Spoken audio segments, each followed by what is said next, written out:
That you counted us worthy as students before you. Teach us tonight and let's comprehend. We are starting another section in your teaching. Open our ears.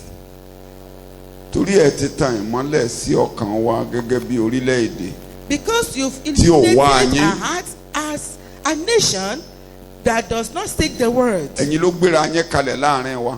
brought yourself, you set yourself down before us, that those that do not seek me will find me. You've authorized refreshment, something that will comfort us, console us.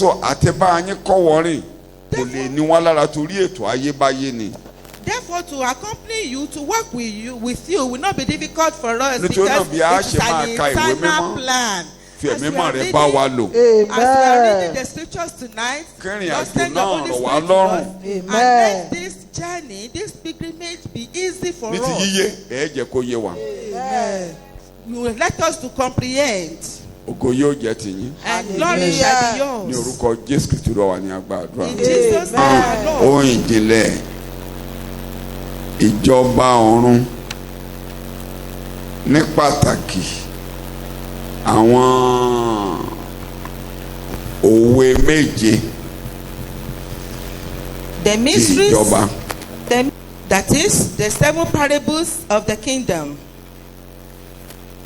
Meaning.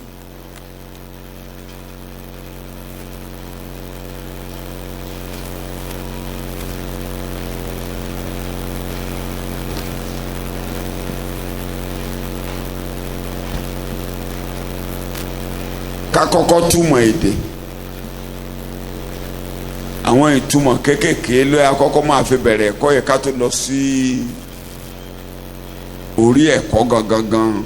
Ká tó máa wo àwọn òwe méje. We will start by explaining the meanings of some key words in this teaching before we go to the actual lecture. Tí Bíbélì pè ní ìjìnlẹ̀ ní májẹ̀mú tuntun ní ìlànà ìgbàgbọ́ ó yàtọ̀ sí nǹkan tí àwọn aráyé nígbà ayé Jésù, àwọn ará Róòmù, àwọn ará Gíríkì, àwọn ará Egypt, àwọn onímọ̀ ìjìnlẹ̀ ìgbà yẹn ó yàtọ̀ sí nǹkan táwọn ń pè ní ìjìnlẹ̀. The word mysteries used by the Lord Jesus and in the Pauline's epistles is different from what it means to the Greek, Egyptians, or any other national associations. Sí àwọn yẹn nǹkan tó ṣòro ó yé èèyàn ni wọ́n gbà ní ìjìnlẹ̀. To those people, it is somehow difficult to comprehend. It's what is known as something difficult to comprehend. Is what is known as a mystery. Ṣùgbọ́n èdè Gíríkì tí a lò ní májẹ̀mú tuntun. But the Greek word used in the New Testament. Tí a bá ní ìjìnlẹ̀, ohun ìkọ̀kọ̀ tó wà fún àwọn kan, ẹnu àwọn tí a bí ẹni múlẹ̀, bí ẹni ohun ìkọ̀kọ̀ fún àwọn yẹn, ẹnu àwọn tí a bá fẹ́ kẹ́ni yẹn hàn fún nìkan ló máa ń mọ̀. The Greek word mysterion signifies something into which one is initiated, something hidden or secret and known only to the initiated. Bẹ̀tí ní májẹ̀mú tuntun gangan ní gbogbo ibi tá a ti rí ní májẹ̀mú tuntun. But in the New Testament, it denotes that ohun tí ò lè yé èèyàn àfi tí a bí ìfihàn tàbí tá a bá tan ìmọ́lẹ̀ sí kó yé èèyàn. It means something which could not be known unless revealed. Thank you. Ó lè ṣe ohun tó rọrùn ní o. Though tí a bá tan ìmọ́lẹ̀ sí kó ní ìfihàn kò lè yé èèyàn. Ó dẹ̀ lè jẹ́ nǹkan tó le gan-an ṣùgbọ́n tí a bá tan ìmọ́lẹ̀ sí kò lè yé èèyàn.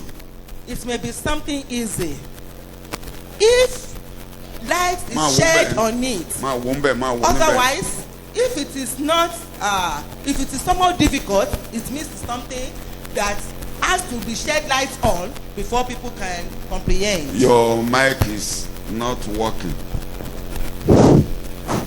Okay. Mo jáde níbẹ̀ ni pé ìjìnlẹ̀ a máa ń fi hàn yàn ni. That is mystery tí a bá dẹ̀ fi hàn kò lè yé èèyàn. If it is not revealed or divinely revealed, it cannot be comprehended. Kò lè yé èèyàn. If light is not shed on it, it will be difficult. Kókó àkọ́kọ́. The first point. Àwọn òwe méje tàbí parables méje tó wà nínú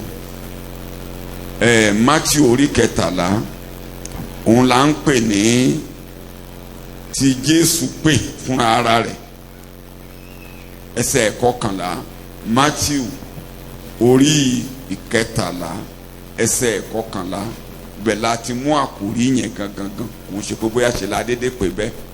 These 7 parables of Matthew chapter 13 verse 11 is called mysteries of the kingdom of heaven.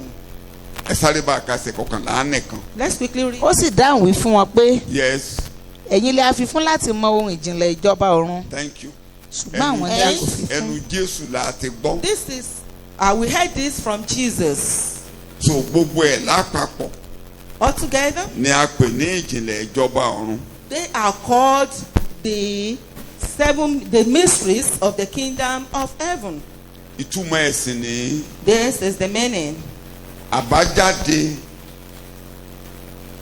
ìhìn rere nínú ayé nígbà tí rere dénú ayé kí ni èso tó máa mú jáde kí ni ohun tó máa ṣe nínú ayé àwọn ènìyàn tó ń gbọ́ ìhìn rere. This is described as the result of the presence of the gospel in the world during the present age. Láti ìgbà tí Jésù ti wá nínú ara Jesus came in the flesh tó ń fẹsẹ̀ gbá títì and is walking káàkiri tó ń wàásù sáwọn èèyàn. Preaching to the people. Ipa wo ni ìròyìn tó mú wá What is the tó ní impact nínú ayé àwọn ènìyàn? that this brought to the lives of people? Tàbí ní pàtàkì most especially lẹ́yìn ìgbà tí a fi Jésù ṣẹbọ fún ẹ̀ṣẹ̀ tán. After Jesus had been sacrificed for sin. Tó parí iṣẹ́ ìràpadà. And he finished the work of Tí redemption. Ọlọ́run ráyè sọ̀kalẹ̀ sínú ayé. And God was able to come down to the láti máa world. kéde ìrere. To Tòun tó proclaim the jẹ́ ìrere gospel. gangan Jésù ní ìrere. Jesus Christ himself is the gospel. Ìyẹn ni pé. Meaning that. Jésù kú. Àkànmọ́ àgbélébùú. Ó kú. Àti òkú rẹ̀. Jesus Christ died. He was nailed to the cross. He died and was buried. Ó sì jíǹde. He resurrected. Gẹ́gẹ́ bí ìwé mímọ́ ti wí. According to the scriptures. Tó jẹ́ ìrere ni. This is what is called the gospel. Ipa wo. What is the significance? Ló ń kọjá nínú ayé àwọn ènìyàn tó ń gbọ́. What significance does it have in the lives of the people hearing Ìyẹn ni it? Jésù ń tàn mọ́lẹ̀ sí níbí pé nígbà tí ìrere bá ti ń jáde tọrọ yìí ń jáde o.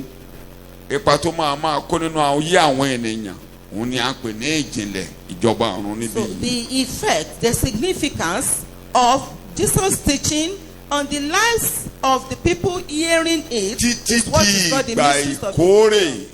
Till the time of harvest. Arákùnrin C.I. Scofield ló ṣe àlàyé tí mo ń kà jáde yìí. Matthew orí 13 ẹsẹ̀ ogójì sí 13. 40 to 43. Níbi tó fẹ́ parí ẹ̀kọ́ yẹn sí pé ipa tí ìrere ń kó títí di ìgbà ìkórè. Where he ẹ̀ka ẹsẹ̀ ogójì sí that 13. the significance of. Nítorí náà. Yes. Gẹ́gẹ́ bí a ti kó èpò jọ. Bẹ́ẹ̀ni. Just as wheat resembling wheat is gathered. Tí a sì fi iná sun wọ́n. And burnt with fire. Bẹ́ẹ̀ ni yóò rí ní ìgbẹ̀yìn ayé. So it will be at the close of the age. Ọmọ ènìyàn yóò rán àwọn áńgẹ́lì rẹ̀. The Son of Man will send forth his angels. Wọ́n sì kó gbogbo ohun tí ó mú ní kọsẹ̀ ní ìjọba rẹ̀ kúrò. And they will gather out of his kingdom all causes of offense. Àti àwọn tí ó ń dẹ́ṣẹ̀. And all who do iniquity and act wickedly. Yóò sì sọ wọ́n sínú iná ìléru. And we cast them into the furnace of fire. Nǹkan méjì péré mo fẹ́ kákíyèsí lórí kókó ìjìnlẹ̀ ìjọba Ọlọ́run. That I want us to take notice of in the points of the mysteries of the kingdom of heaven. Ipa tí ìlérí máa kó nínú ayé àwọn ènìyàn. The first one is ní pàtàkì. The effect or the significance of the gospel in the lives of the people. Tàbí àbájáde. Or the end result of the gospel. Nígbà tí a ti bẹ̀rẹ̀ sí fún irúgbìn. Once we start to torí Jésù gan ni òun ló fúrúgbìn. Because Jesus himself is the person that plants the seed. He is the one planting the word. Ọ̀rọ̀ tí a ń gbìn yẹn. This word planted. Kí ló máa mú jáde? Bó ló ṣe máa rí nínú ayé? What will it bring out? Ìhàwó làwọn ará ayé máa kọ sí. Ìhàwó làwọn ènìyàn máa kọ sí ìròyìn ayọ̀ yìí. What effect or what impact does it have in the lives of these people? A kàn rí díẹ̀ nígbà tí Jésù wà láyé. We were able to see a few when Jesus was in the world. But Jésù ti ṣàlàyé. Jesus had already explained. Bí irú àlìkámà ò bá bọ́lẹ̀. If the seed of mustard seed or wheat tí ò bá bọ́lẹ̀ á wà lóhùn nìkan tó bá ti bọ́lẹ̀. It doesn't fall to the ground, but if it is on its own, it will die. Tó bá bọ́lẹ̀ á kú. Once it falls down, it will die. Á wá lè mú èso jáde. Then we'll be able to bring forth fruits. Ó ti ṣàlàyé ìyẹn fún wa. He has already explained this. So bí o bá ṣe pé Kristi kú. If not that Jesus Christ died. Kí a sin òkú rẹ̀. And he was buried. Ìrere ò lè nítumọ̀ ní ayé. Then gospel would not have any meaning in the world. Ìwàásù ló wà láyé. Because we don't know what is known as a gospel. But there are sermons. It's only the principles to do good, the principles of doing good, be of good behavior. All the principles of Moses. Thou shalt not do this, thou shalt not do this, thou shalt not. Once you do it, you will be punished for it. Which no one could keep. Which could not help anyone. So gbogbo olùkọ́ni pátápátá tó ní wàásù pátápátá in the world. Nǹkan tí wọ́n gbé lọ́wọ́ ni Mósè. What they have in their hand is Moses. Sọtẹ́ bá ti sọ pé àwọn olùkọ́ni wà, àwọn oníwàásù wà, àti bẹ́ẹ̀ bẹ́ẹ̀ lọ. Kí náà ń wàásù kì í ṣe ìròyìn ayọ̀. What they were preaching then wasn't the good news. Kì í ṣe ìrere. It wasn't the gospel. So kò lè ní ipa kan tó jọjú nínú ayé àwọn ènìyàn, kò lè mú kankan jáde. Kò ní èso tó fẹ́ so. There will be no fruit. Until tí Jésù kú. Not until Jesus. Orí àlìkámà yẹn bọ́lẹ̀. Ó gbọ́dọ̀ mú èso jáde. Actually fell down and it had to bring forth fruit. Ó gbọ́dọ̀ tú ayé àwọn ènìyàn tò. It must reorder, restructure people's lives. Ẹ̀pa tó máa mú jáde ọ̀hún náà ni Jésù á fi ń ṣẹ̀kọ́. And the effect, the significance that it will have on the life of people is what Jesus is using to teach. It is in different parts. Ibi tí Jésù ti ń bọ̀ kó tó di pé ó débi tó jókòó bẹ̀rẹ̀ sí ṣẹ̀kọ́ yìí. Where Jesus came from before he sat down to teach. We will talk about that maybe next week. But for us to see tonight, Jesus said, John chapter 4, verse 35. John chapter 35. Jòhánù orí ìkẹrin láti ẹsẹ̀ 35. Ẹ̀yin kò há wí pé. Yes. Ó kù oṣù mẹ́rin. Do you not say it is still 4 months? Ìkórè yóò sì dé. Until harvest time comes. Wò ó. Look. Mo wí fún yín. I tell you. Ẹ gbé ojú yín sókè. Raise your eyes. Kí ẹ sì wo oko. and observe the fields. Nítorí tí wọ́n ti funfun fún ìkórè náà. And see how they are already white for harvesting. Ẹni tí ń kórè ń gba owó ọ̀yà. Already the reaper is getting his wages. Ó sì ń kó èso jọ sí ìyà ìnípẹ̀kun. For he is gathering fruit, crop, unto life eternal. Kí ẹni tí ń fúrúgbìn àti ẹni tí ń kórè jọ lè máa yọ̀ pọ̀. So that he who does the planting and he who does the reaping may rejoice together. Nítorí nínú èyí ni ọ̀rọ̀ náà fi jẹ́ òtítọ́. For in this the saying holds through. Ẹnìkan ni ó ń fúrúgbìn. One sows, ẹlòmíràn ni ó sì ń kó jọ. and another reaps. Mo rán yín lọ kórè ohun tí ẹ kò ṣiṣẹ́ lé lórí. Mo rán yín lọ ń kórè ohun tí ẹ ò ṣe kíni. Ẹ kò ṣiṣẹ́ lé lórí. I sent you to reap a crop for which you have not toiled. Ẹnìkan ti ṣiṣẹ́. Àwọn ẹlòmíràn ti ṣiṣẹ́. Àwọn ẹlòmíràn ti ṣiṣẹ́. Bẹ́ẹ̀ni. Other men have laboured. Ẹ̀yin sì wọ ẹnu iṣẹ́ wọn lọ. And you have stepped in to reap the results of their work. You have stepped in to reap the results of their work. Jésù ṣe ṣàlàyé ẹ̀ kó yé wa dáadáa. And this is how Jesus explained it for us to understand. Iṣẹ́ ìfúrúgbìn gan tí a ń pè ní fúrúgbìn ní the work of planting, lẹ́yìn ìgbà tí Jésù fi ara ẹ̀ ṣẹ bọ́. After Jesus sacrificed his life for us, we cannot call it planting again. Iṣẹ́ ìkórè là wá ń ṣe. But what we are doing right now is the work of harvesting. Ní pàtàkì nínú ètò Ọlọ́run, nínú ètò ìràpadà Ọlọ́run. In the plan of God's redemption, after Jesus had been crucified for redemption, that he will be planted. This crop will be planted. Once it is planted, definitely it must bring forth fruits. Then you go and harvest. Ìgbà tẹ́ bá wá ń mú ọ̀rọ̀ bí a ṣe gbé Jésù gbìn. Bí a ṣe kàn mọ́ àgbélébùú jáde tí ẹ̀ ń ṣe lálàyé fáwọn ènìyàn ipa wo ló máa mú jáde kẹ́ ẹ tó lè kórè wá ipa yẹn gangan ni Jésù sọ nínú àwọn òwe yìí. Will it have on the people? This is what Jesus is saying. So o fi pa oríṣiríṣi òwe pé bó ṣe máa ríre o bó ṣe máa ríre o. That is how it's going to be. Shout hallelujah. Hallelujah. Shout hallelujah. Hallelujah. So ní pàtàkì à ń kórè ní àṣẹ̀ṣẹ̀ gbìn nǹkan. We are just harvesting. We are not planting. Ṣùgbọ́n kí akúkú ya lò kó lè yé wa dáadáa torí pé just borrow it a ò lè ṣaláì ṣe àlàyé. We can't just bet nǹkan tí Jésù ṣe. What Jesus did. Nínú àlàyé nǹkan tí Jésù ṣe yẹn. In explaining what Jesus did. Ó ní bàbá wa Paul pé ní èmi ń gbìn. That's why our father Paul explained that. Àpólò ń bomi rin. That he was planting while Apollo watered. Òun ló fi ṣe àlàyé pé ìpìlẹ̀ míì ní ẹnikẹ́ni kò lè fi lélẹ̀. That's why he explained that no other foundation can anybody lay tí ń ṣe Kristi. Other than the one we have laid. Kọ́rìntì kìíní. Who is Christ? Orí ìkẹta. 1 Corinthians chapter 3. Ẹ jẹ́ ká bẹ̀rẹ̀ ní ẹsẹ̀ ìkẹfà. 1 Corinthians 3. Orí ìkẹta ẹsẹ̀ ìkẹfà. Nítorí nígbà tí ẹnìkan ń wí pé. Bẹ́ẹ̀ni. Èmi ni ti Paul. Bẹ́ẹ̀ni. Tí ẹlòmíràn sì ń wí pé èmi ni ti Apollo. Ẹ̀yin kò wá ṣe ènìyàn bí? Wàhálà tó bẹ́ ní Kọ́ríńtì àti fi ṣẹ̀kọ́ kọjá dáadáa.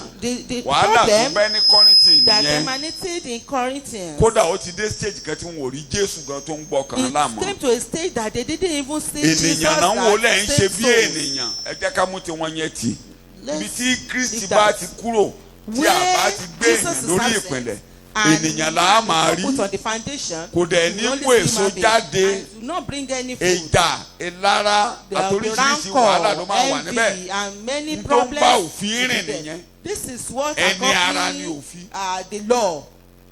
The law is so ibikíbi tí o bá ti sí ìrere. So where there is no gospel, where the gospel is not established. Àwọn èèyàn wà nínú ara. People will be in the flesh. Àdìlànà ẹ ṣe rere. Then to become a principle of doing good. Ìwọ kò gbọ́dọ̀ ṣe. And the principle of thou shalt not, thou shalt not. Àtòríṣiríṣi ló máa wà níbẹ̀. There will be envy and many things and be there. Òní Paul fi wá ń ṣàlàyé. And that's why Paul is explaining. Yes. Kí ni Apollo ha jẹ́? What then is Apollos? Kí ni Paul sì jẹ́? What is Paul? Bí kò ṣe àwọn ìránṣẹ́ nípasẹ̀ ẹni tí ẹ̀yin ti gbàgbọ́. Ministry servants through whom you have believed. Tí ẹ gba tani gbọ́, tí ẹ gba Jésù gbọ́. Even as the Lord. Bíbélì sọ̀rọ̀. Yes. Àti olúkúlùkù gẹ́gẹ́ bí Olúwa ti fún un. Even as the Lord appointed to each his task. And no one can do more than what is given. I planted. Apollo bomirin. Apollos watered. Ṣùgbọ́n Ọlọ́run ní mú ìbísí wá. But God all the while was making it grow. Tó máa jẹ́ kó mú èso jáde ní Ọlọ́run Ẹlẹ́dàá. And bring forth fruit is ìyẹn ni pé God the Creator. nínú ìkéde wa. That in our announcement. Bí èdè tí a mú nínú ẹ̀kọ́ tí a ń bá bọ̀ ni wípé bó according tilẹ̀ jẹ́ to wípé what à we ń have kórè said, ní à ń that gbin though ọ̀rọ̀ we are Ọlọ́run harvesting, we are still planting the word of God sínú ọkàn àwọn ènìyàn. into the souls of people. À ń sọ jáde. We are N speaking tá a it sì ń out. gbìn ní iṣẹ́ tí Kristi ṣe. What we are planting is the work that Christ has Tí done. ikú oró rẹ̀ jẹ́ sí wa. That what is painful death means Tí to ìsìnkú us. rẹ̀ jẹ́ sí wa. What is Tí burial àjíǹde means rẹ̀ to jẹ́ us. sí wa.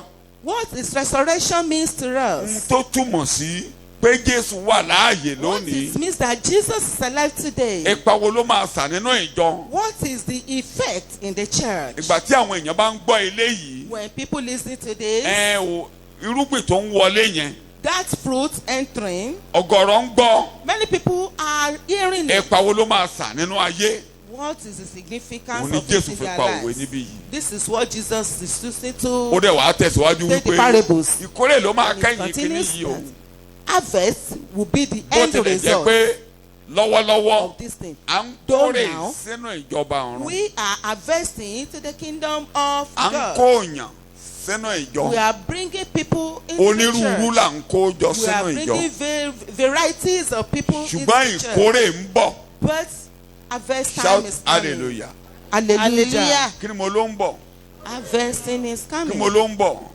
Harvesting. Ìkórè yẹn ń bọ̀. That harvesting is coming. Torí ìkórè eléyìí tá à ń ṣe lọ́wọ́lọ́wọ́ Because nísìnyí. this Tí à ń harvesting we pè are nìyàn doing, wá tọ́lọ́hún sílẹ̀kùn through which ìkórè we are fún gbogbo calling people, àgbáyé. and God is opening doors Ní for the pàtàkì entire fún world, àwa orílẹ̀-èdè kèfèrí. most especially for we Gentile Ṣé nations. bàbá gan bá lọ sínú oko láti lọ kórè? That Jesus, that God Himself, the Father, accompanied us Tí ó to jẹ́ the pé Ọlọ́run field to jókòó pé harvest. kó rọ̀ wá lọ́rùn lónìí ká gbàgbọ́. Jesus is sitting for us to Bàtà bá ń make kà it lọ easy lẹ́rìí. for us to believe. Ó nira fún Júù láti gbàgbọ́. It's difficult for the Jews to Torí believe ọkàn wọn ṣébọ́. because their hearts are Ojú hardened. wọn fọ́. Their eyes were blind. Jẹ́ kí tábìlì wọn kó ṣókùnkùn. Let their tables be darkened. Kó di ẹ̀gẹ̀ kó di ẹ̀gẹ̀. Let it be desolate. Ṣùgbọ́n gẹ́gẹ́ bí èdè àṣà And 65 sneered tí a fi ń them. ṣẹ̀kọ́ lọ lọ́wọ́. According to her teaching, Ẹ̀sà 65 tí a ń lò Oh, lọ́jọ́ Isaiah Sunday ẹsẹ̀ 65. kìíní. Mo That we gbéra are mi using. kalẹ̀ that I set myself down láàárín before àwọn tí ò wá mi. you. In the midst of those that do not seek me. Àwọn tí ò wá mi ló máa rí mi. Those that do not seek me will Àwọn see tí ò me. tiẹ̀ ronú mi gan ni mo máa Those gbé ara mi that kalẹ̀ do not fún. even think about me, I'm Tí making myself Ọlọ́run ṣètò available pé to kó them. rọ̀ wá lọ́rùn lónìí kó lè yé wa. God makes it easy for us to understand. Tó o gbéra ẹ̀ kalẹ̀ láàárín So wọn. He set Himself for us. Ẹnikẹ́ni lára wa ò ní àwáwí kan ṣe lónìí Anyone does not have any excuse today tí òfin nílẹ̀ láyè gba Jésù that bọ̀. will not be able to believe Torí òun Jesus. fún ara ẹ̀ ló ń wá wa Because káàkiri. He Himself is seeking us out. Ó dẹ̀ sílẹ̀kùn kalẹ̀ gbáyagata fún And gbogbo He orílẹ̀-èdè tí ò opened ṣe jù doors nípa ti ara. for every nations that are Ó not mú ohun Jews. gbogbo rọ̀ wá lọ́rùn according to kó lè yé wa. flesh. He makes everything Ká easy lè for us to wọnú ètò comprehend. Ọlọ́run ẹlẹ́dàá. That we might go or walk into Lórúkọ the plans Jésù of God. ọkùnrin ní tayínú kúrò níbẹ̀ lórúkọ Jésù. I pray that nothing will Ẹ make jẹ́ you ká go Ẹ̀sà astray from this 65 verse 1 yẹn. program. Ẹ̀sà 65 verse 1. Isaiah Ìyẹn ni gbogbo àwọn 65 olùkọ́ni ń pè káàkiri pátápátá pé àkókò kèfèrí. Ẹ bá a kà á. A wá mi lọ́dọ̀ àwọn tí kò béèrè mi. Bẹ́ẹ̀ ni. A rí mi lọ́dọ̀ àwọn tí kò wá mi. Jẹ́rìí bẹ́ẹ̀ ni. Àwọn tí ò béèrè mi. Those that do Àwọn not tí ò seek wá me mi. out, those that do not Tí ò wá mi rárá. look for me. Here I am. Èmi nìyí.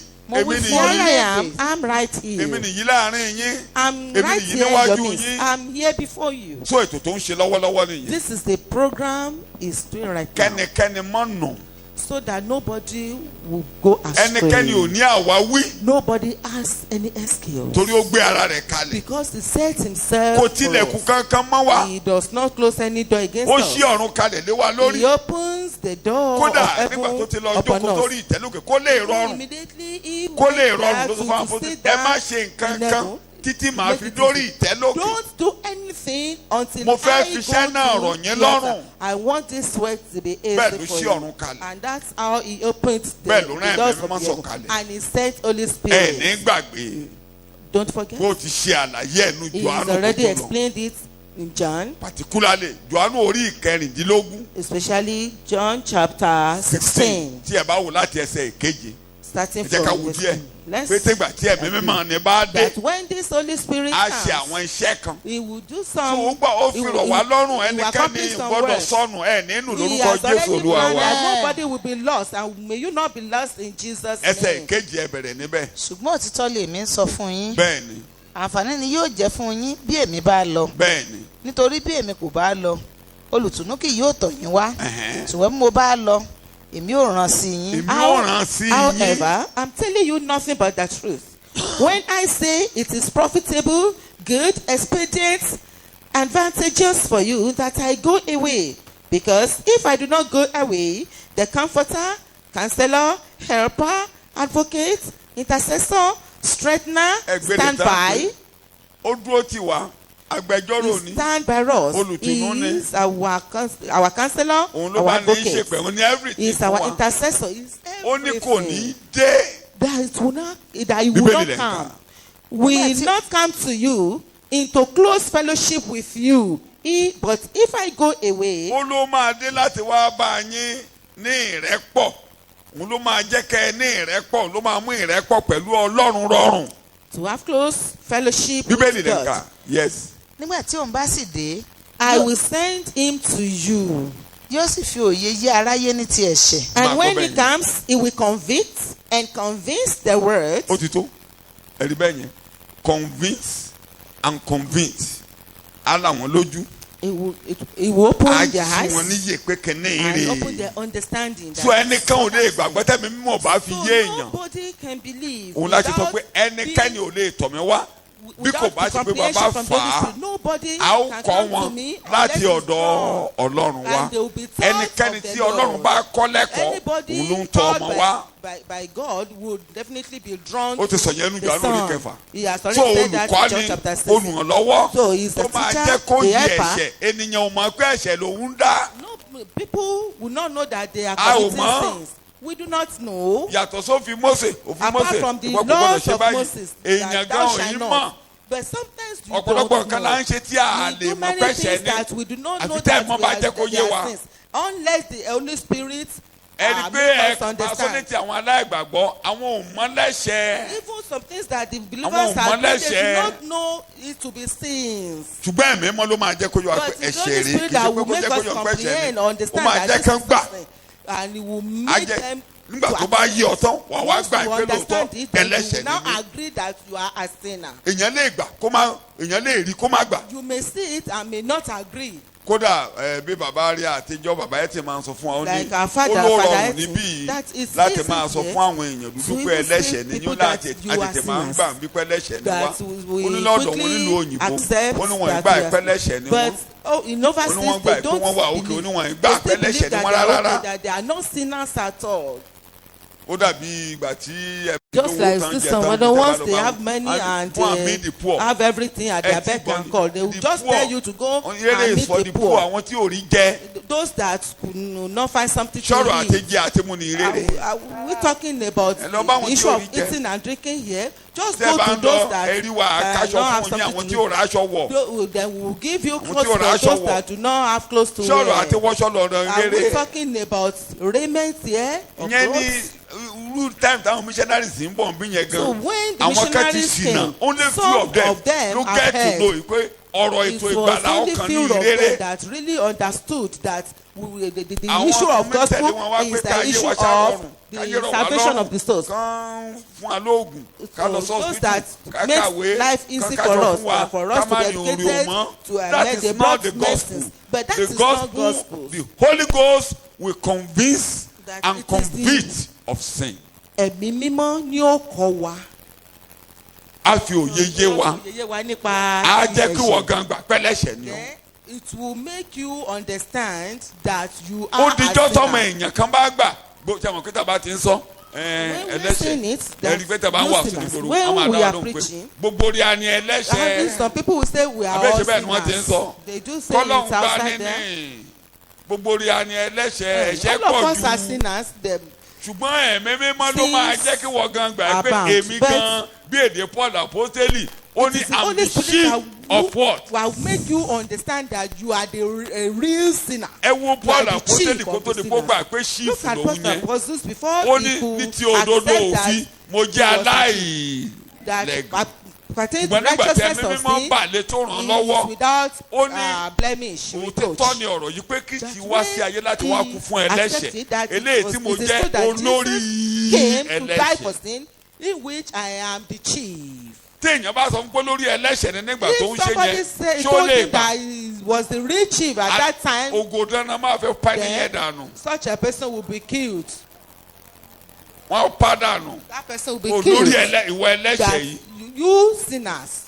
So ẹ̀mí mímọ́ nìkan ló jẹ́ kó gbà pé òun ni olórí kíni o ẹlẹ́ṣẹ̀. The Holy Spirit that made him understand that he is the chief sinner. Wàhálà tí a sì ní lónìí nínú ọ̀pọ̀lọpọ̀ iṣẹ́ ìránṣẹ́ nìyẹn. There are many in the church tí ò tí ì sí ọjọ́ kan tí ẹ̀mí mímọ́ bá wọn pàdé pé èmi gangan ẹlẹ́ṣẹ̀ ni mi ò jẹ́. Have not convicted them, convinced them that they are real sinners. Ẹ wo bàbá. No Matthew orí kẹjọ. In Matthew chapter 8. Nígbà tí Jésù jáde lórí òkè tó ń lọ.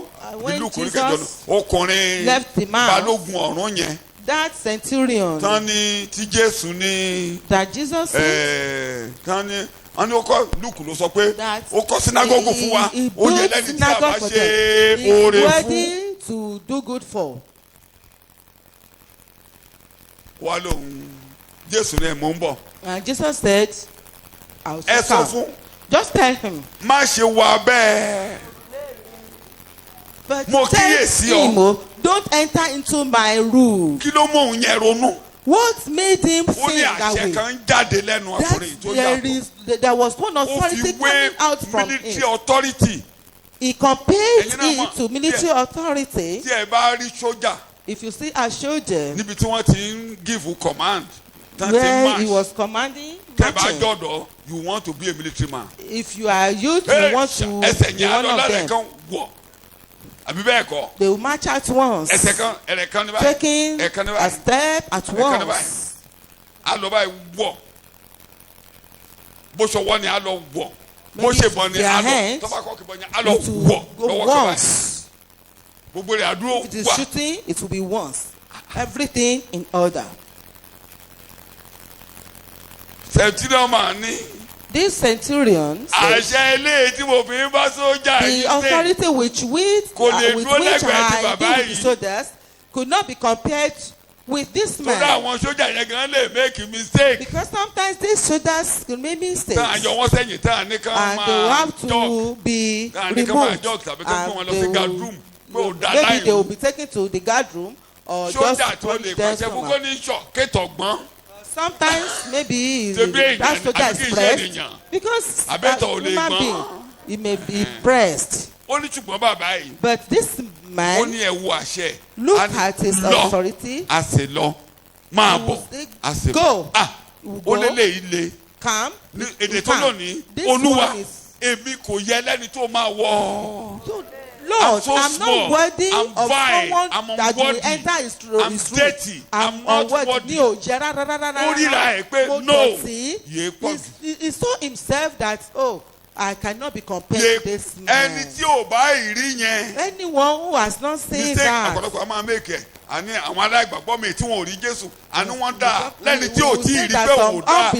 that have not accepted Jesus are still good. If you have not seen Jesus, there's no way to enjoy God. Ìpìlẹ̀ lélẹ́yìí. So yẹn ni Ọlọ́run wá rán ẹ̀mí mímọ́ ṣe kó ràn wá lọ́wọ́. And that this is why Holy Spirit is sent so that we will help us. The Holy Ghost can work. Therefore èmi ò lè ṣiṣẹ́. Kò ní rí àyè ṣiṣẹ́. He will not be able to work. Tí ẹ bá gbé Kristi sókè nínú ẹ̀kọ́. If Christ is not sitting up in the if you don't talk about what Jesus did on the issue of sin. And that's what the Holy Spirit will work on. That haven't you heard what you are saying? That is your life. That is your life. Yẹn ló fi máa ń jẹ́ pé nígbà tí ẹ bá ti ń ṣe àlàyé Kristi tí a kàn mọ́. So when you are explaining Christ crucified on the cross, and we talk about how he suffered for sin. ẹni tí ó rẹra rẹ̀ sílẹ̀.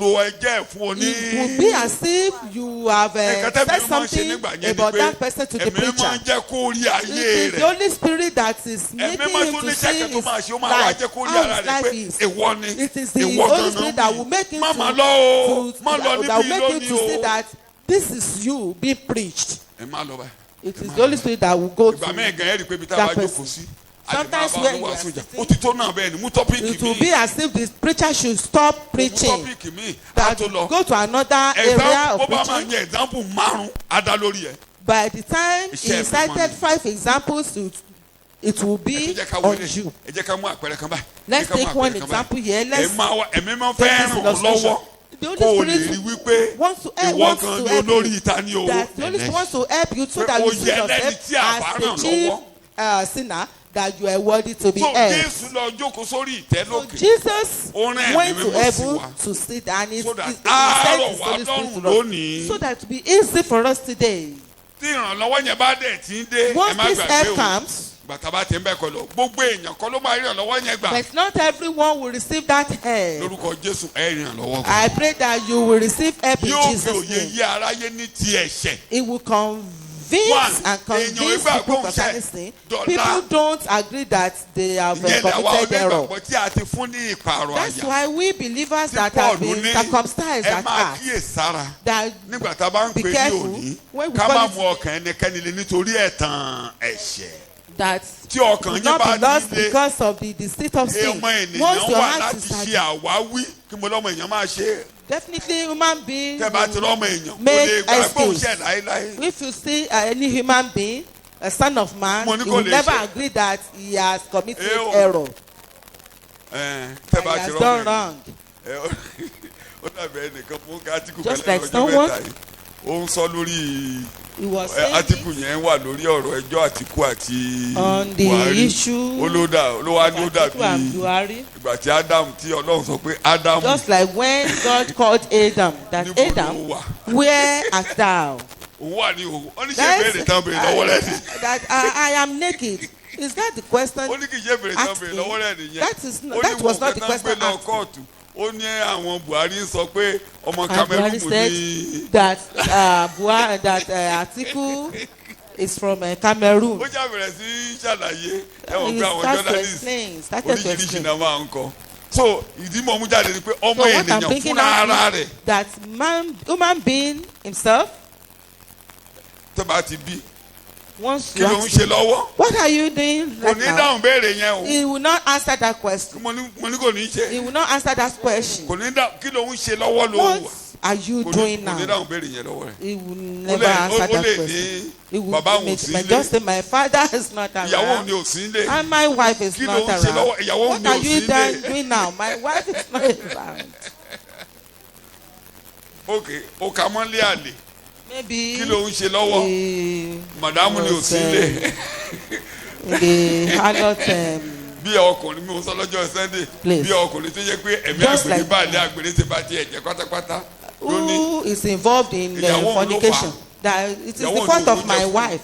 Is my wife who will not prepare food for me. That's why I have to go and look for another woman. Just like the time I used for my dad. We sat down together talking. I said, what is your problem? What's the problem? That is not my fault. That when your mother, when she was delayed in childbearing, I said, Father, let's clear this out. There are some things that I saw.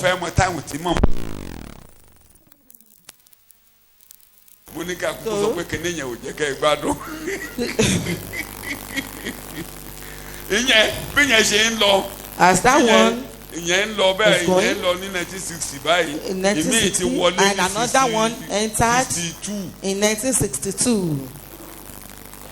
I said, you yourself,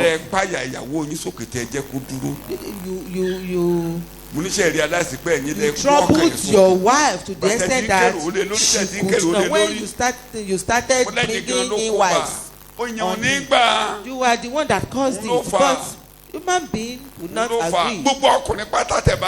All men wants to catch them. That is my wife. Oh, it's because my wife is the cause. He wants me to lag behind. They've already born a child. He said she didn't get pregnant for the second child. Then he went out. He impregnated another wife. The woman in the house was pregnant already. Then he played with another one, and the one outside was pregnant, and the one in the house gave birth before the one outside. How did she make you to lag behind? I said, that thing is really working in the body. That's ma. Are you listening to me? That's human being for you. That will be shifting blames. That is because of this, madam. Is the cause of this man. Till you have 15 wives, it is your wife that caused it. Then who will suffer for it? Is it not? Is it the first wife? Is it the first wife? Definitely, it's the man. It's the man that will suffer for it.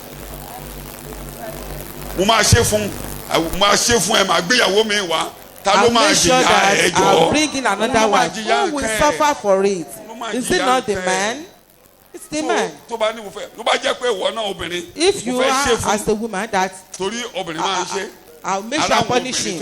We see some women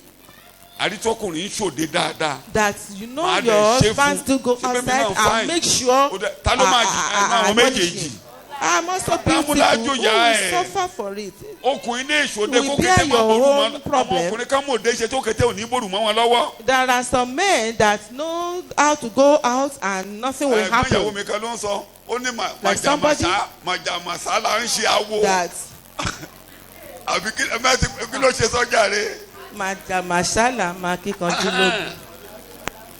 so àbúrò ẹ̀ kan ló kété bọ́ọ̀lù mọ́ lọ́wọ́ tí wọ́n á sọ fún oníkìlò wá débẹ̀ ó ní ṣe lè yàn ṣe tó ń sá sẹ́yìn. That was caught in the act. òkété dẹ̀ wá bọ́ọ̀lù wọ́n yẹn lọ́wọ́.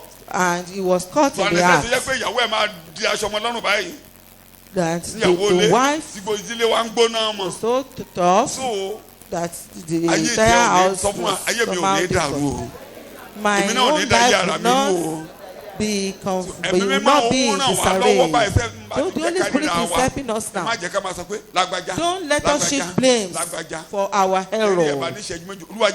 Now, Lord, let me see myself. Always let me see myself. Father, let me always see myself. I don't want to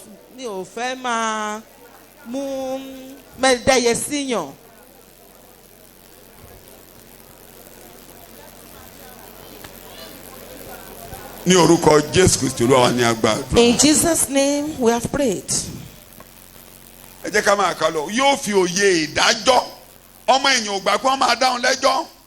Human beings do not believe that they will be judged. And human beings don't think about death. Don't forget, if somebody dies, it is at that moment that that will not be okay.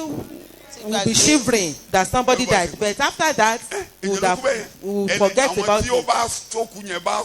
It's only those that are very close to that curse. Those that are close, very close to the curse. Maybe the children or siblings. If you are not careful, you might even hurt yourself. But for those that are not close to that dead body, that person, life continues. What actually killed that person is what people would be doing at that point in time. Somebody who died of alcohol, that is for him. People, human beings don't think about that. They don't feel that they can die at any time. It's only the Holy Spirit that will make people to feel that way. So that is why in the gospel, nítorí náà nínú ìrere, you should be talking about death, that Jesus died, that we are all dead bodies, we are all dead. That's when that's what the Holy Spirit will now work on. They are talking about death in the church. They will say, keep on saying, because human beings don't think about death. So that the Holy Spirit will have something to work on. That man can die at any time. That human being can die at any time. So Jesus Christ died so that we are destroyed. All human beings are dead because all of us are dead, so that we'll be able to use our lives for Him, so that the Holy Spirit will have something to work on, so that we bring forth fruit. May your life bring forth fruits for the Lord. May your life bring forth fruits for God. Paul planting, Apollos watered. I said harvest is coming. We are harvesting now. But the first harvest, that will be a trump call that the church will be harvesting in this percentage. Apart from the fact that individuals are passing on when we sleep in the Lord. When the sleep comes, anyone who sleeps in the Lord, his own life has ended. It remains life eternal.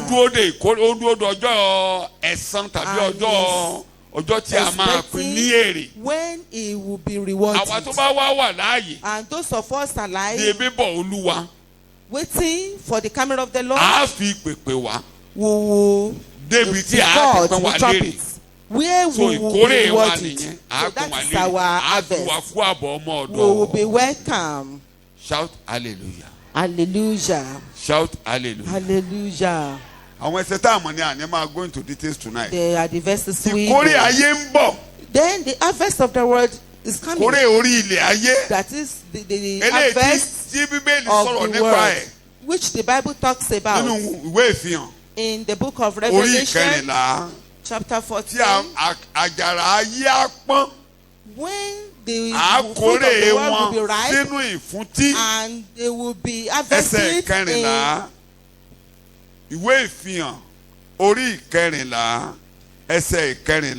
Mo sì wò. Yes. Sì kíyèsí àwọn sánmọ̀ funfun kan àti lórí àwọn sánmọ̀ náà ẹnìkan jókòó tí ó dàbí ọmọ ènìyàn.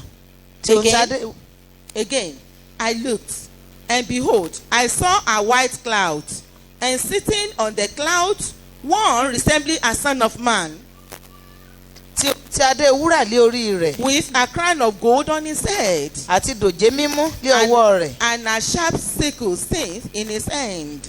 Áńgẹ́lì mìíràn sì ti inú tẹ́ḿpìlì jáde wá. And another angel came out of the temple sanctuary, tí ń ké lé ohùn rárá, calling with a mighty voice, sí ẹni tí ó jókòó lórí àwọsánmọ̀, to him who was sitting upon the cloud. Tẹ dòjé rẹ bọ̀. Put in your seed and kí o sì máa kórè. Reap.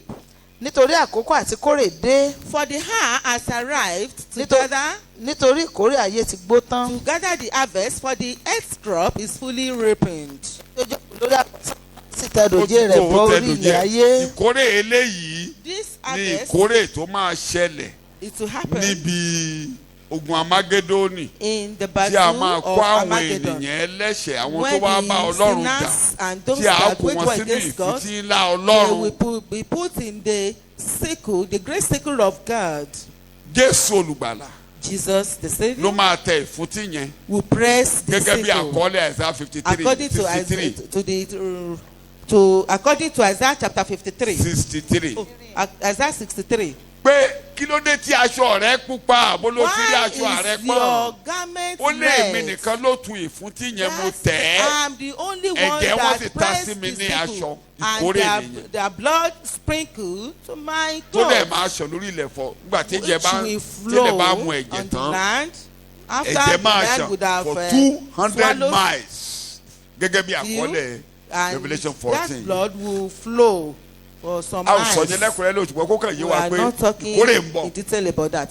But what títí I want ìgbà us to ìkórè understand yẹn that iṣẹ́ tí ìrẹ̀lẹ̀ á harvesting máa is ṣe ní coming. ayé yàtọ̀ sí yẹn ìkórè ni ìjájọ́ gbogbo orílẹ̀-èdè. This harvest is the judgment of the whole world. Nations. Of the nations. tí Matthew orí kẹẹ̀ẹ́dọ́gbọ̀n sọ àwọn ewúrẹ́ ní ọwọ́ ọ̀tún àwọn àgùntàn àwọn ewúrẹ́ ní ọwọ́ òsì àwọn àgùntàn ní ọwọ́ òsì ebi ń pa mí àwọn orílẹ̀-èdè and the sheep on the right hand side. tó ṣe Ísírẹ́lì ní ìkà.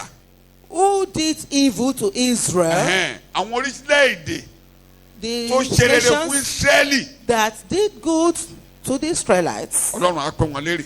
God will reward them. a máa ń lo Matthew orí kẹẹ̀ẹ́dọ́gbọ̀n dáadáa fún wa gẹ́gẹ́ bí oníìrere. of this Matthew chapter 25. That if you do this to my brethren, you have done it for me. àwọn arákùnrin Jésù ní Ísírẹ́lì. Even the brethren of Jesus. àwọn ni arákùnrin rẹ̀. The brethren of Jesus are the Israelites. tí ẹ bá tiẹ̀ farabalẹ̀ ká àwọn wòlíì dáadáa. If you read the book of the prophets. When you are reading. bá sọ pé Moabu. When you talk about Moab. tó bá ti ń sọ̀rọ̀ a nítorí ohun tó ṣe sí Israẹli. Because of what you've done to Israel. Edom. Because of what you've done to Israel. ìwọ Damascus. Ammon. It will be taking them one after the other. gbàmí àti bá ti sọ tiwọn yẹn tán. a ní sẹ́lẹ̀ lè nìyàn mi. Once he has said that. má bọ̀ kàn jẹ́. that Israel. olùgbàlà my rẹ people olùdáǹdè rẹ ní agbára. don't be sad. Your Redeemer is mighty. There is reward for you in the end. Those that afflict you, that will be tormented as well. All the prophets said it. Anybody that do good for them, they will reward them. As the world goes by, and God is gathering Israel back home, the only good you do, you can do to yourself is accept Jesus. If you now go by politics, Palestinian fight ló máa máa jàlé lórí kí ló ṣe wọ́n gan kí ló ṣe Israeli gan ló máa máa tẹ̀lé rí wọ́n á dẹ̀ ṣíra rẹ̀ níkà. Definitely you will do wickedly to yourself. So accept Jesus so that your life will be good. wọ́n ì bá wọn jà. They don't fight them. wọ́n ì ṣépèlé wọn lórí. They don't curse them. kí mo ní wọ́n ì ṣe. They don't curse them. wọ́n ì ṣépèlé. oore kan tó lè ṣe sẹ́ni pé. The only good you can do to them is to pray for them. Bless them. Bless them. tọ́lọ́run bá yẹ fún wọn mélòó ẹni If tó bá God Jésù. does that to them, how much more we? So if God should work on the covenant of Abraham, so let your mind be settled. The only good that people can do to you is to bless you. If anybody curses you, don't mind such a person. Definitely he will bear it himself. He will bear it by himself. Don't be like that person. Don't follow him. Don't forget that just as the Lord cursing, so shall it be for him. And it shall be like that to him. Ó fẹ́ràn pé yóò sì rí bẹ́ẹ̀. Ó kórìíra wọn a máa kórìíra ẹni. Bẹ́ẹ̀ni bá ó lòdì, máma bá lòdì o. Ohun tó fẹ́ yẹn gan ló máa rí. Somebody speak to you and what he loves. Tó bá ń bá ó lòdì, máma bá já o. Even if that person is doing like somehow to you, don't fight him. Ohun tó fẹ́ yẹn ló máa rí. That thing that he loves, he will experience it. And that is how his life will be. Òun ni wọ́n ṣe ń rọ̀ wá kárí ìpààrọ̀ àyà tá a bá rí ìpààrọ̀ àyà ẹ rí i pé ayé kèfèrí kòrò ayé wọn kòrò ohun tó máa yé wa kòrò ni pé ohun tá à ń rò gangan ló máa máa dé bá wa ibi ò ní bá yín lórúkọ Jésù. So what the Gentiles were thinking about is what they will experience. That's why their life is bitter. May your life not be bitter. Ogun a máa lè mọ yín ṣùgbọ́n ẹni bá bá yín jà ta ló bá jà. War or battle, but anyone who wages war against you is fighting against God. That's how it is. So they don't fight with Israel. That is a day of harvest. All those that do them good, that done something good to them, will be rewarded. Those that do wickedly to them will be punished. In the journey in life, I have never seen the righteous forsaken or his seed begging bread. Shall be given unto you. And bless. You will be blessed. Are you listening to me? Bless others, you will be blessed. Pray for others. People will be praying for you.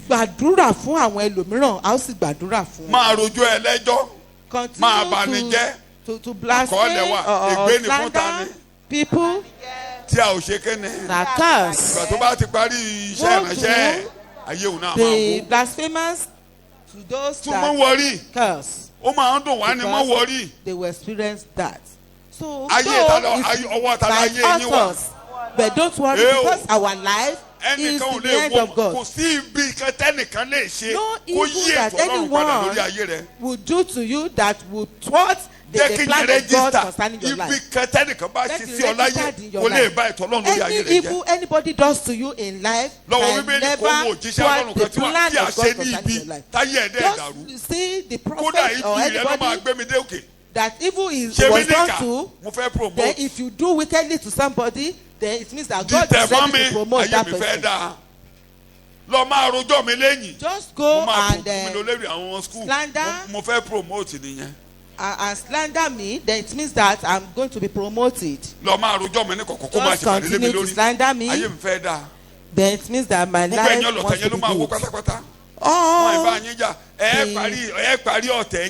The plotters will be destroyed.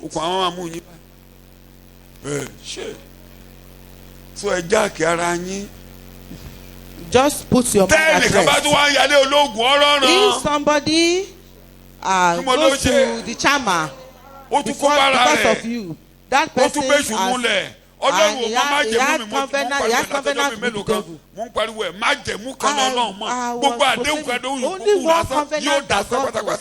All other ones will be in vain. Just cool yourself down. Rest assured. Don't join them. Don't be like them.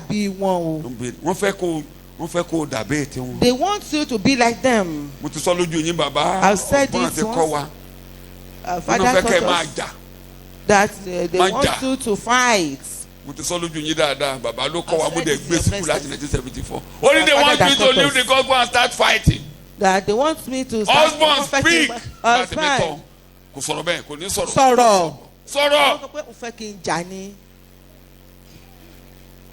An husband has not done any miracle. Can husband do a miracle? Husband ò tẹ̀ ṣe iṣẹ́ ìyanu kankan. Husband lè ṣe iṣẹ́ ìyanu ni. Since the time you have involved yourself in ministry, what have you brought? It's only God that avails. So you don't need to answer. Even your child is not saved. Am I the Savior? Then why should I fight you?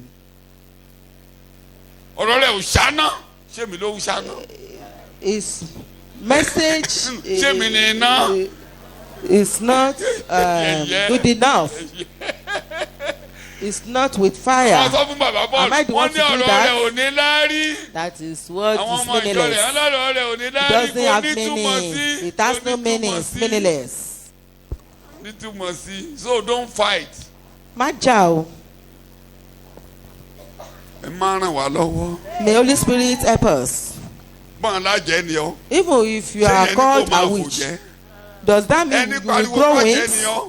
Somebody who said you are a witch and did not grow wings, definitely such a person will hurt himself. These plotters will be the plotters cannot go forward. They can't move forward more than where they are. Definitely they will scatter. Má bá ní dọ́rẹ̀ kìsí, má bá ní dọ́rẹ̀ ẹjọ́ ẹlẹ́jọ́. Àárín yín máa tú ẹ̀rí, ó máa tú o, ó máa tú o, ó máa tú o. Before you know it, you will be scattered. Ẹ lè rìn jìnnà o, ẹ lè rìn ọdún mẹ́wàá káàrin yín tó tú o. Kódà ẹ ní máa kíra tó bá yá. Later you will reveal your secret.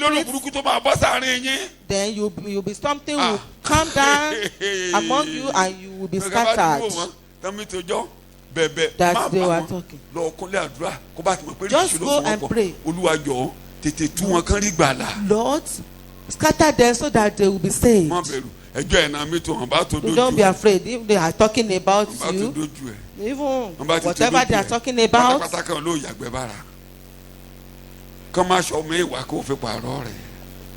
maybe they are talking about not having good clothes. Then let them bring another clothes for you. Let that person bring clothes to you. Can't you see how he doesn't eat well? Then if you give him gari or eba, then that person will start eating. He doesn't eat well. He doesn't have two clothes. Then give him clothes. You don't need to fight. After all, you have not begged from him. Have you begged from him? It shall be well with you.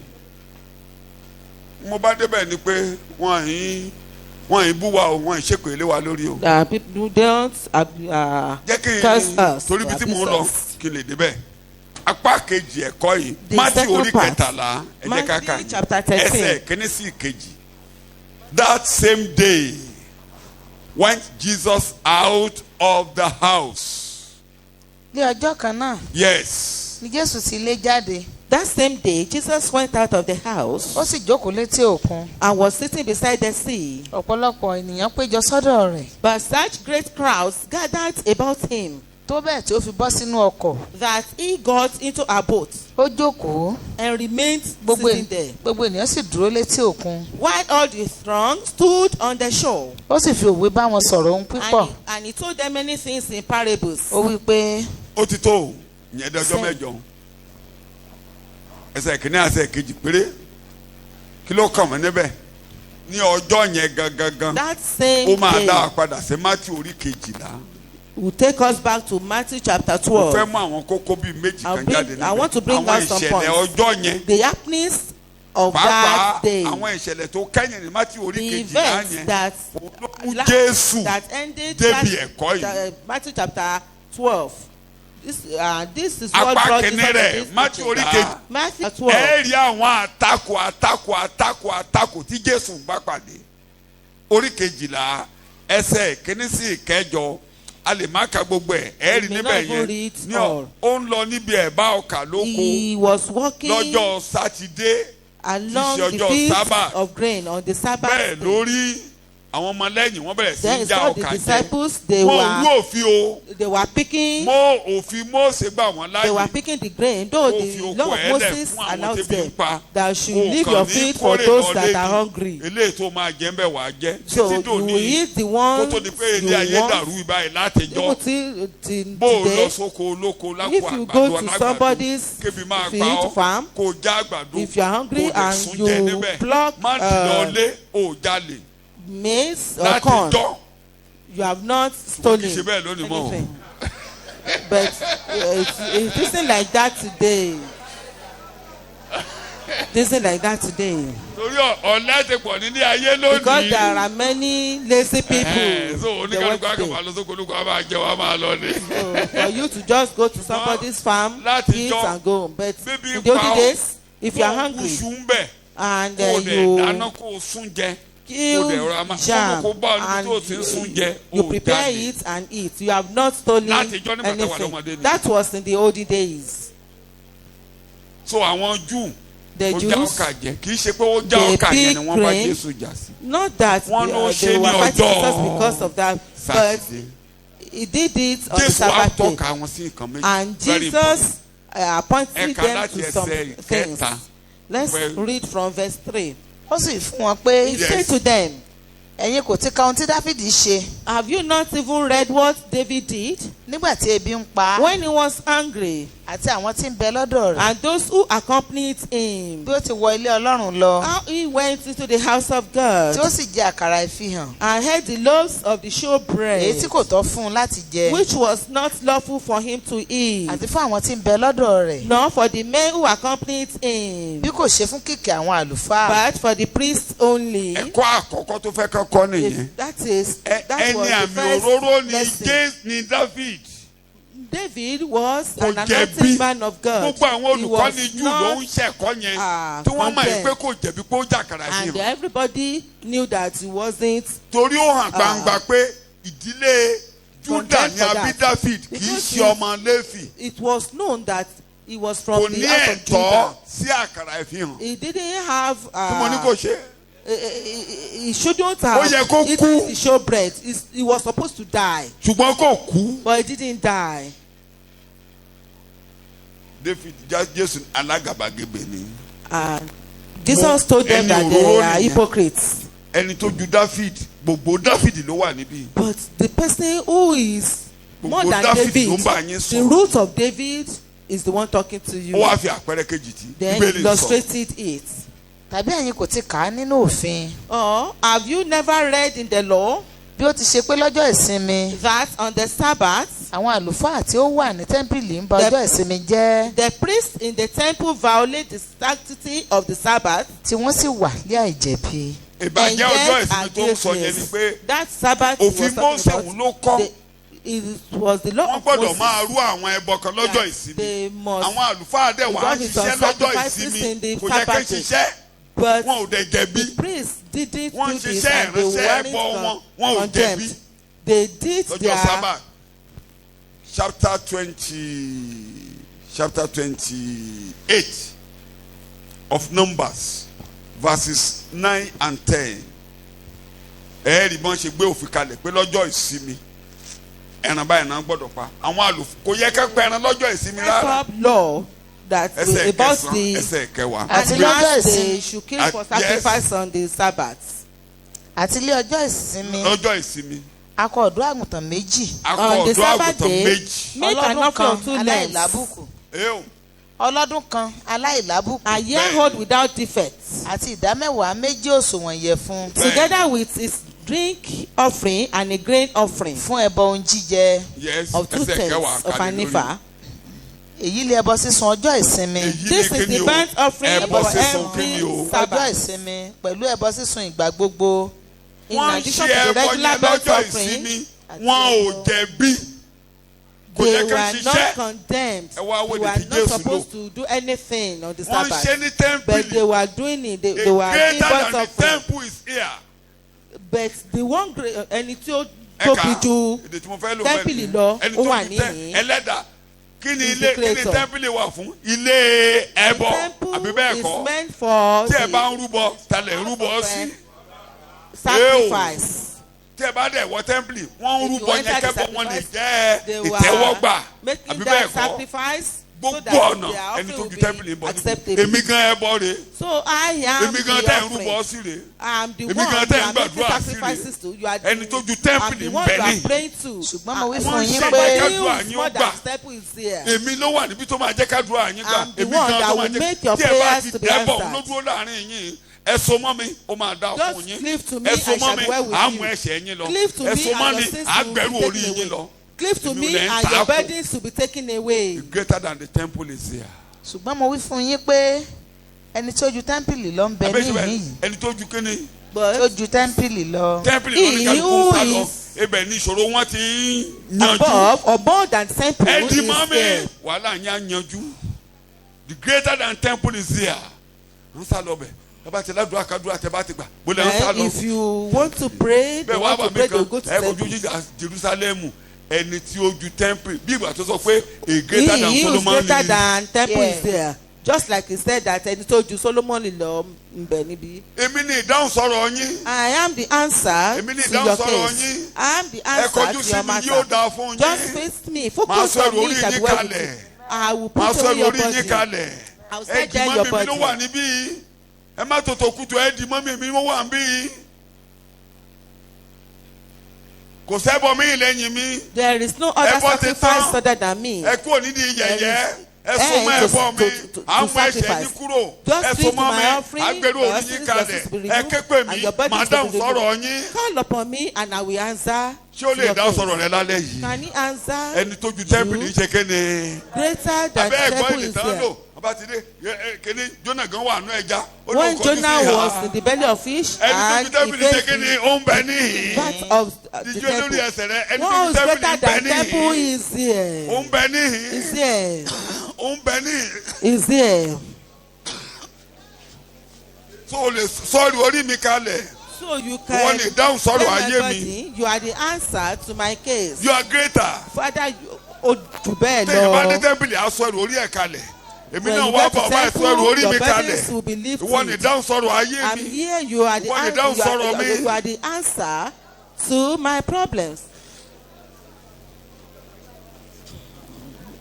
Greater than Solomon. Solomon ò ní tẹ́ḿpìlì gan dáhùn béèrè. Ó dáhùn gbogbo ìbéèrè. Solomon answered all the questions. You will also answer all my questions and you will settle my case. The prayers I offer to you will be answered. You are residing in my heart. You will lift my burdens.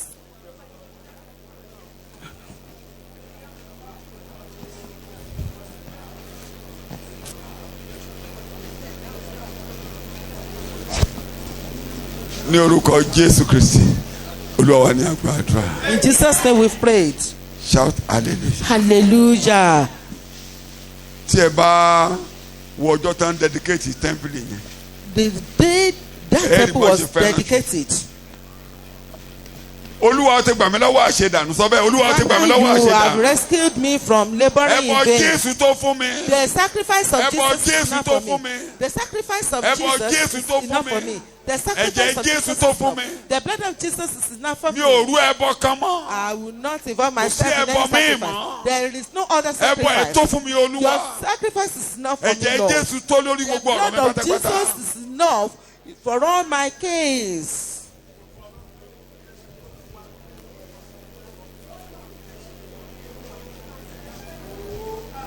Ní orúkọ Jésù Kristi, Olúwa wa ni a gbàdúrà. Tẹ́ḿpìlì ọ̀hún kí la ṣe ṣe? Kí l'Ọlọ́run ṣe ṣe? It was destroyed. Get away from my presence. It was destroyed. Jésù, a greater than temple is here. Jesus, the greater than temple. Yes, sit down here. Inú Ọlọ́run yọ. God was appeased. So it's greater than temple. Ẹni tó múná Ọlọ́run yọ sí wa tọ́lọ́run fẹ́ bá wa jà wá. Who allows God to be appeased? Èmi ló lè jẹ́ kó Ọlọ́run yọ́nú sí yín. Èmi ló máa fún yín ní àyè lọ́dọ̀ ọba bá. I am the one that will give you a place before God. You are pushing me away. Ìjòkó lókè ẹjọ́kó ti lé lásán. Ilé tí a bí dànù. A greater than temple is here. Shout hallelujah. Ẹni tó pọ̀ ju tẹ́ḿpìlì lọ wà níhìn-ín. So gbogbo àwọn controversies yẹn mo lè má ka gbogbo ẹ̀. Jésù bá bọ̀ títí tí ó fi débi tí that is what Jesus was talking about. So the time he cast away demons. Wọ́n bẹ̀rẹ̀ sí mi dìtẹ̀.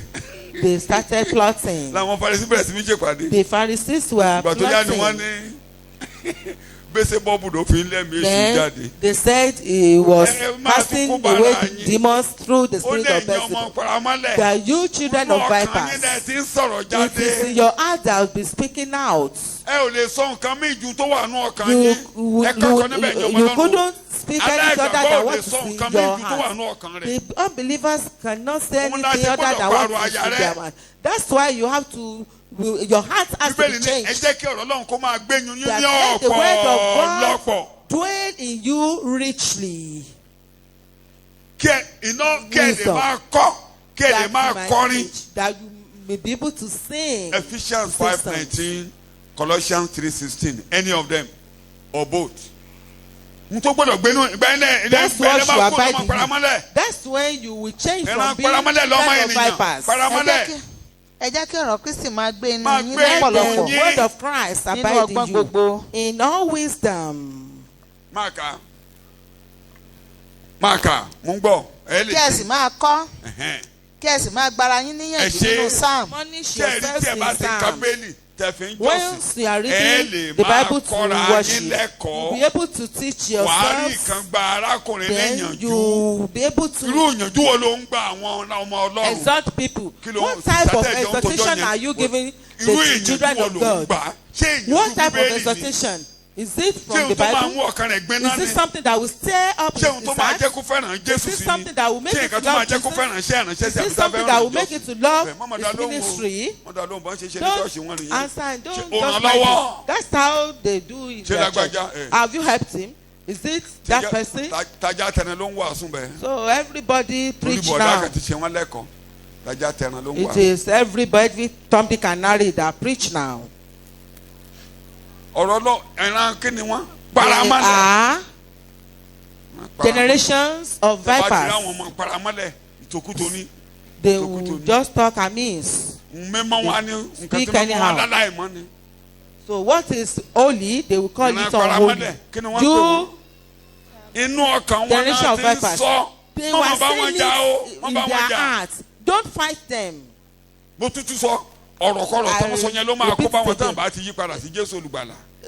they were talking about is what will destroy them if they do not change.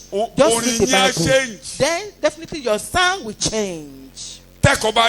Once you understand the teaching, all choristers, all songs, the hymns, what brought out these hymns and songs is teaching. I was reading one daily reading in the morning. The introduction Amazing Grace was Amazing Grace. John Newton. John Newton. It was John Newton that wrote it. They were in a ship on voyage. Then they have to cleave to each other. Okay, they leave themselves to the ship. They change themselves to the ship. And the sound the hymn. If he didn't understand the teaching, then he would not sing. He would just get out of the ship and start singing. He might even go to worship the idol in their family. The unbelievers do not appreciate. They don't appreciate goodness. If we see something that happened and before you know it, you would have forgotten. It's only those that understand teaching that will have a didactic lesson from it. Then your song will change. It is the generations of vipers that do not have the words in them. They are when you are born again, generations. you become a brand new what? Generation. The generations of vipers. From the abundance of the heart, their mouth speaks. 12:38. Matthew 12:38. Nígbà náà ni àwọn kan nínú àwọn akọ̀wé àti Farisí dáhùn wípé. Bọ́sì 32. Mo ń kánjú jù. Yes. Ẹnikẹ́ni tí ó bá ń sọ̀rọ̀ òdì sí ọmọ ènìyàn. Whoever speaks. Bọ́sì 33. I wear the guest stand of man. Sọ igi di rere. Bẹ́ẹ̀ni. Èso rẹ̀ á sì di rere. Either make the tree sound healthy and good, and its fruits will be sound healthy and good. Tàbí sọ igi di búburú. Bẹ́ẹ̀ni. Or make the tree rotten, Bẹ́ẹ̀ni. diseased and bad, and its fruits rotten, diseased and bad. Nítorí nípa èso ilé a fi mọ igi. Bẹ́ẹ̀ni. For the Ẹ̀yin ọmọ paramọ́lẹ̀. Ẹ̀yin ọmọ paramọ́lẹ̀. You offspring of vipers. Ẹ̀yin tí ṣe ènìyàn búburú. Bẹ́ẹ̀ni. Yóò ṣe lè sọ̀rọ̀ rere. How can you speak good things when you are evil? Sọ̀rọ̀ rere. Evil people cannot speak good. Salvation. Don't expect any good utterance from him. Nítorí nínú ọ̀pọ̀lọpọ̀ ohun inú lé ẹnu sọ. It is out of the abundance of the heart.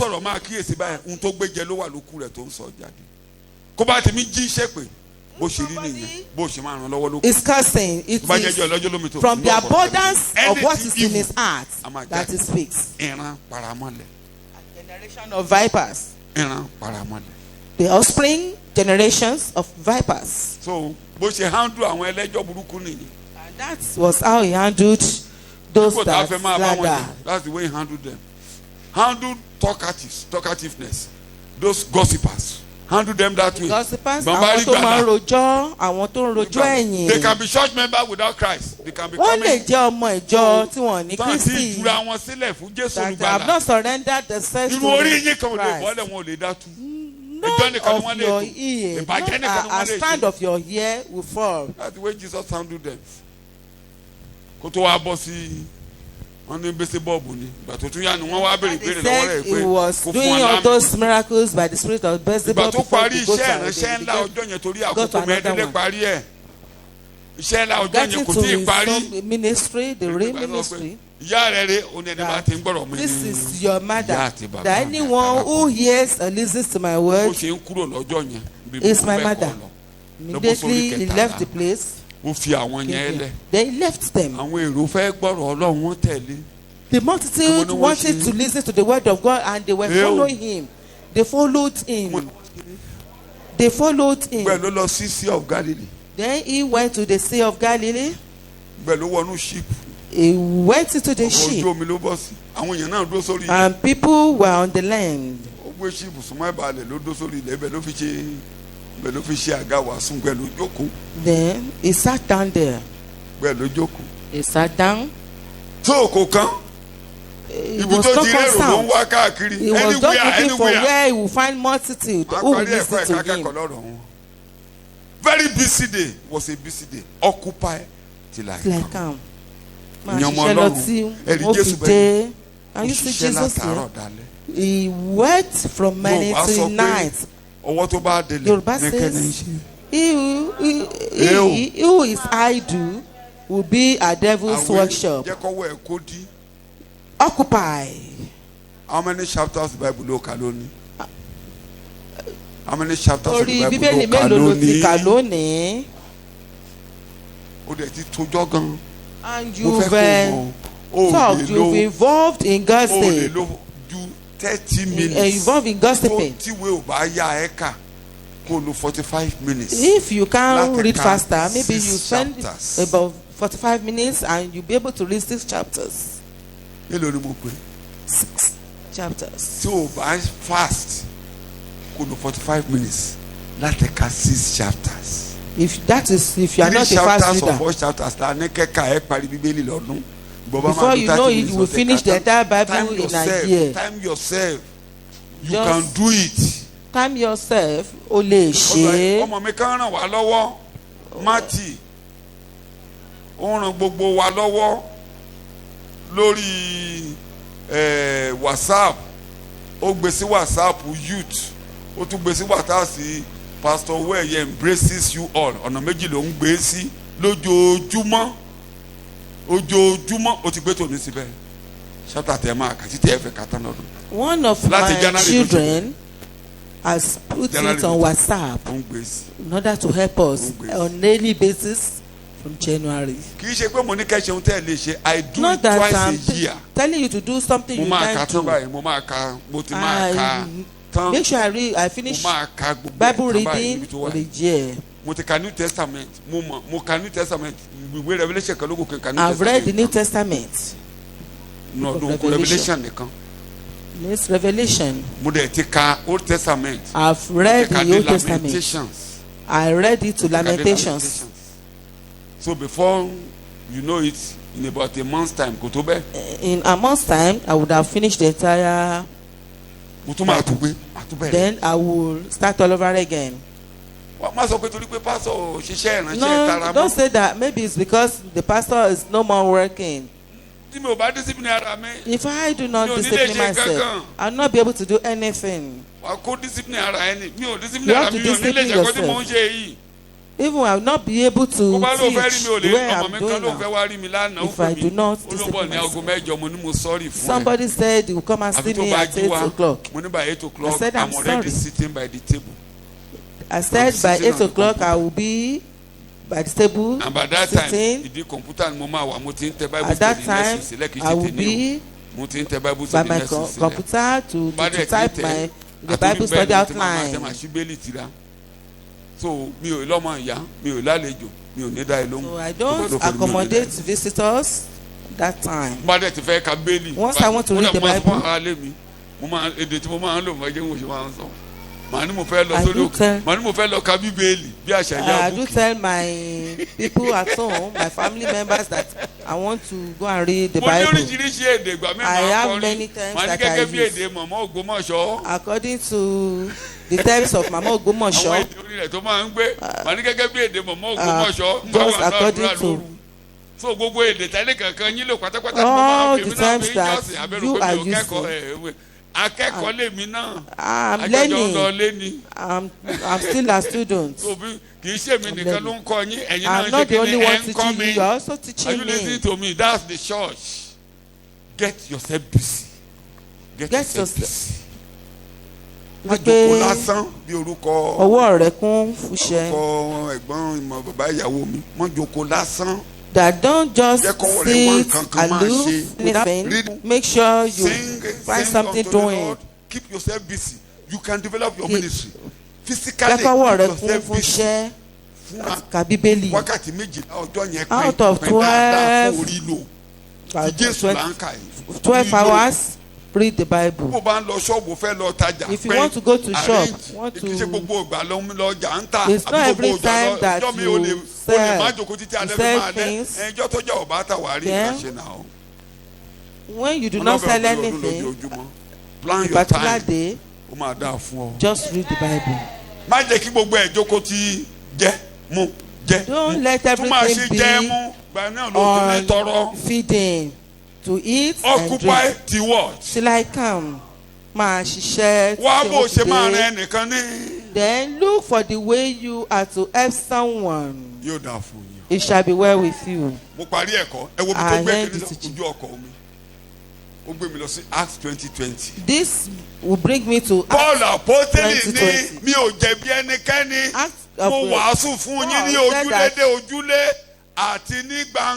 That I've preached to you house to house and publicly. 2020. Bí èmi kò ti fà sẹ́yìn láti máa sọ ohunkóhun tí ó ṣàǹfààní fún yín àti láti máa kọ́ yín ní gbangba àti láti ilé dé ilé. Ní gbangba àti láti bo. Ilé dé ilé. Ó tún wá bí tó ó kó òun ilé ẹ̀kọ́ ló ń ṣe inú ilé yẹn o. He was teaching ilé pétérù níbi tí wọ́n ti máa ń wá sí ní kapalẹ́ ní wọ́n kó wà débẹ̀ nígbà tá a lọ sí sẹ́ẹ̀lì ajáde kó òun ilé tó bá tó lọ nígbà kó òun ilé. Go out of the house. Then sometimes he will go beside him. Sometimes he will bring multitudes with him and go anywhere to preach, so that he will be able to gain few souls. Including the marketplace. Ní àárín ọjà. The Holy Spirit help us. The Holy Spirit help us. By the grace of God, we'll be continuing the lecture. We will continue the lecture next week. Nípa oore ọ̀fẹ́ Ọlọ́run, a ó. Ní àwọn bíi pẹlẹbẹ lára. A ó tún máa kẹ́kọ̀ọ́ síwájú sí ní ọ̀sẹ̀ tó ń bọ̀. Kẹ́kọ̀ọ́ lára Jésù nìgbàlà. So we have learned lessons from Jesus. Let's pray in Jesus' name.